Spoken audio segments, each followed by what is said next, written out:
Hey everybody, Tony D and Little Joan here with a look at the left's muscle. Most of it's Antifa. This is from the National File, and the National File is a bit hyperbolic, and it's pretty right wing. This article, bombshell: Antifa is structured like Islamic terror cell, National Police Association. That is technically true, but it's not a bombshell. Um, Antifa, from the beginning, was organized in cells because if you organize in cells, then when one cell is caught, the other cells, not everybody knows everybody in the organization. So the advantage is not everybody can be caught easily. And Antifa is not the only organization to adopt this strategy. Leftists in the world of the mafia, they're kind of Albanian mafia. They adopted that strategy. The triads are kind of like that. Not as much as a cell, but they are more loosely structured. They do have some bosses, but it's more ceremonial, and they're not a structured hierarchy type gangsters. And of course, a lot of terrorist groups organize that way. In some respects, when you're going up against the United States, you have to organize that way because the thinking behind it is eventually somebody's going to get caught. I mean, the United States just has way too many resources. There's way too much surveillance. You can't, you can't really isolate your self enough and coordinate with other people. They just don't they just don't have the discipline, number one, especially the Antifa guys. These idiots are constantly videotaping themselves, although they've gotten better at that. They're now all about, oh, don't videotape this, don't videotape any crimes or whatever. But they can't really put a lid on that because they have some people videotaping as pro Antifa reporters. Other people are just videotaping, and everybody's got a phone these days. If these idiots had any sense, they would organize in such a way where they wouldn't have phones. They would literally just say, okay, everybody leave their phone at home. If we see anybody videotaping, smack their phone away or throw it down the sewer or whatever. Which they might as well. They're already violent. I mean, if you're going to be violent, at least stop the recording. But they don't. And to some extent, it's pointless anyway. There are city cameras everywhere in the major cities where these morons operate. I mean, literally on every street corner. That's why we have so much footage of this. But this article talks to some police people, and they talk a little bit about the organization. Retired sergeant and spokeswoman for the National Police Association, Betsy Brander Smith, refuted Biden's off-the-cuff dismissal of Antifa, stating that it is a dangerous organization with an organizational structure akin to the Islamic terror cell. Antifa is much more than just an idea, she says. Antifa has quite a history going back to the 20s and 30s, and the bad guys from Germany, brown shirts. And when we come into the anarchists of the 60s through today, Smith said in an online interview.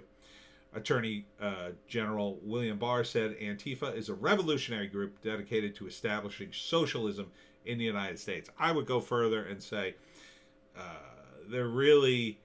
Their main goal is to topple the state and replace it with communism.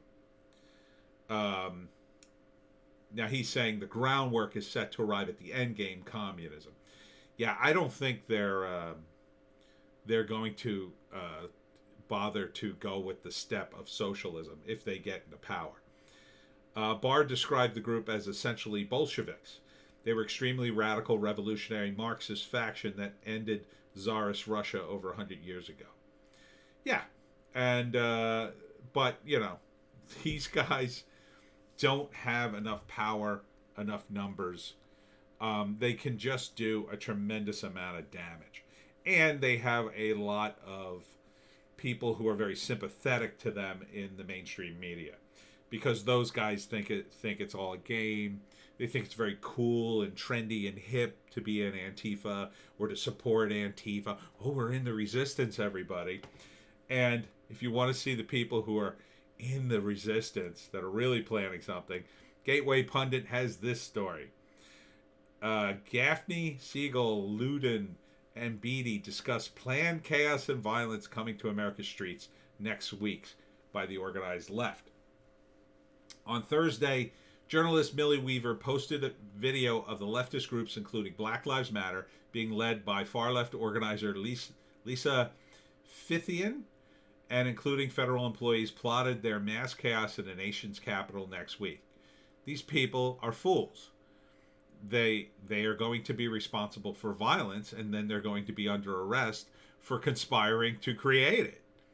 You can't conspire to commit crimes and expect to get away with it, especially when you're doing it on the internet, morons.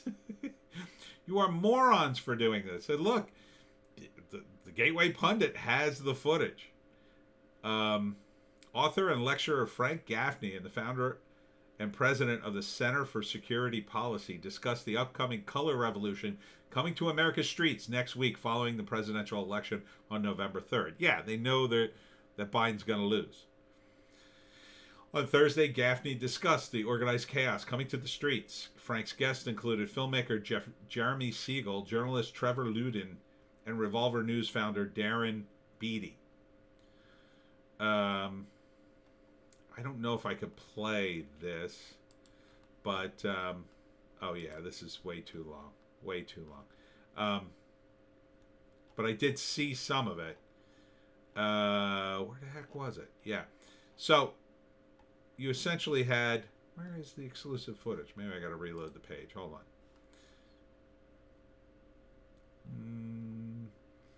Did this one? I could have sworn I already saw this. All right. I'm going to play this without the sound. See if I can.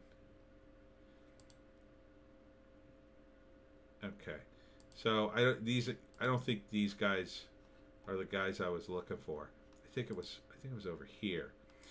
I think it's on this. So give it a sec.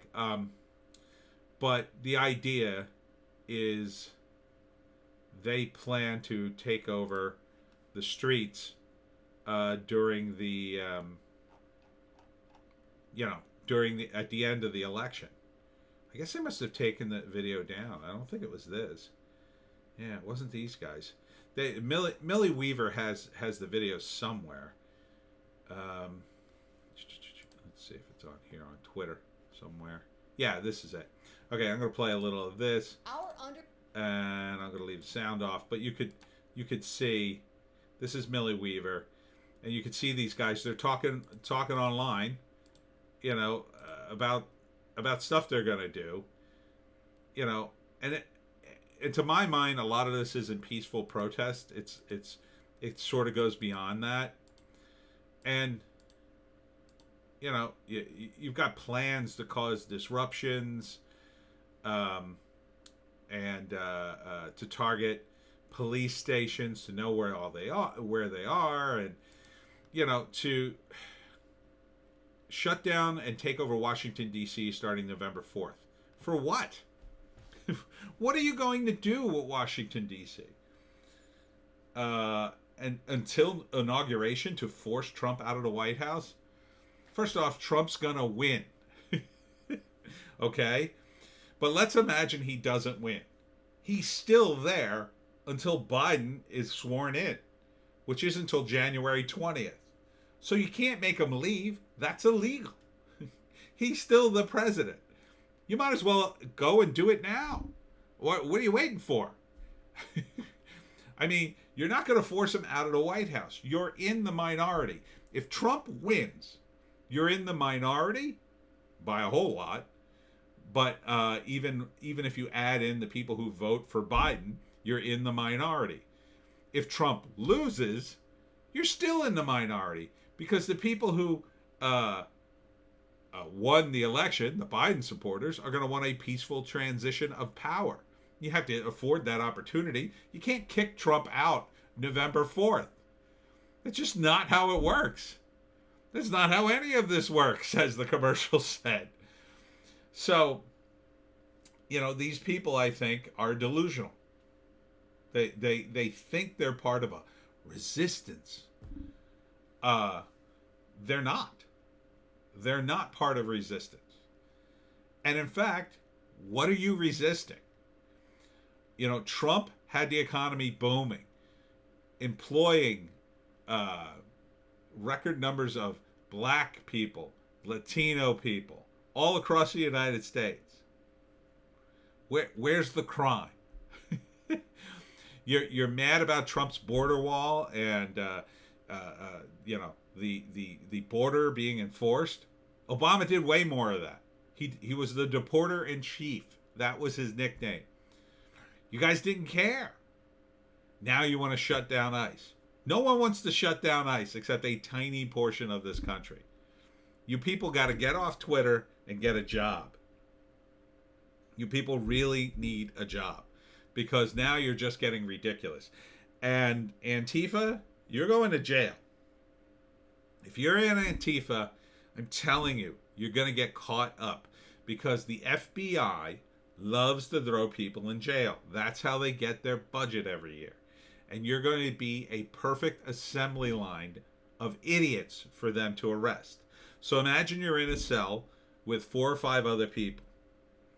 2 or 3 of them get together to build a bomb, let's say.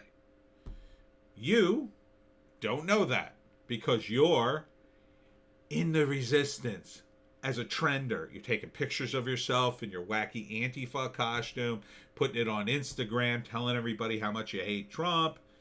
And then one day, 3 of the idiots in your cell, well, they ask you to drive them to the hardware store so they can pick up some supplies for something. And you're like driving them there, and you're videotaping it, going on and on about the resistance and Trump.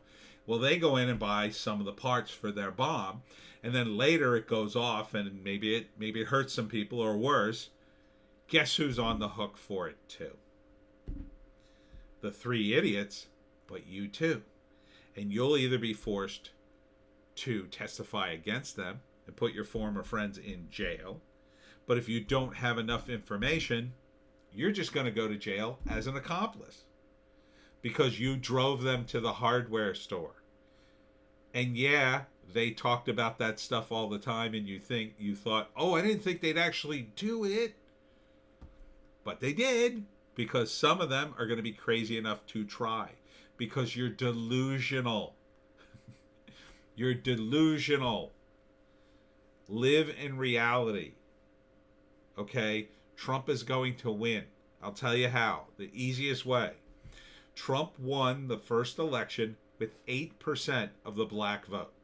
That was a record for a modern Republican, and it was considered very high. The Democrats classically consider the black vote their vote. So every vote you can peel away from the black community is really worth 2 votes, because you're taking one away from the Democrats and you're putting one in the column. See, if you've got 2 votes and your opponent has 1 and you take it away, well, now you got 2 and your opponent has 0. So really you've gone up 2 votes. You were tie, now you're ahead by 2. See how that works? So Trump, in a recent Rasmussen poll, polled at 46%. Now, Rasmussen tends to go high on Trump, but let's say it's half. Let's be generous and say Rasmussen just doubled it. That's still 23%. That's still like triple what he had. And he won last time. So all he has to do is get 98% of the votes he got last time, which he totally will, because enthusiasm for Trump is at like 96% in party. So he's going to totally get all the old votes. Now he's going to get an additional 15% of the black community, at least. That's millions of votes. That's going to push him way over the top. And that's just one community that's turned towards Trump. The Latino community has turned towards Trump because the Cubans are pissed. They are pissed at Bernie Sanders. And Biden, like the idiot, demented idiot he is, embraced him. So it's going to go for Biden. They're going to go for Biden in enough numbers, again, peeling them off from the Democrats. And finally, you have the Orthodox Jewish community in New York that's getting trashed by de Blasio and Cuomo. And recently, they had a Jews for Trump rally, and that was attacked too. So, the Orthodox Jewish community is very much going to come out for Trump and any Republican operating in the area. I assume. I certainly would. After what the Democrats had done to their community, locking up their schools and playgrounds and refusing to let them have religious services, the things that are incredibly important to the Jewish Orthodox Jewish community. I mean, the optics on it alone is devastating, and that goes for the more secular Jewish community too. They don't like to see the Orthodox Jewish community getting pushed around. It looks horrendous, and you're talking about one of the biggest voting blocks in the New York region. It's all going to go to Trump because people are pissed. At the very least, they're going to be so demoralized they're not going to vote, which at least is worth one vote for Trump because it takes it away from Biden. These morons are living in a fantasy world where they want to believe MSNBC, CNN, and all the polls that are saying Biden's way ahead. But if they somehow steal this whole thing, mark my words, these morons will still be in the streets because they'll see it as an opportunity to topple that frail old dude, Biden. It's going to be a long, long winter, folks. 2020, you are a bee.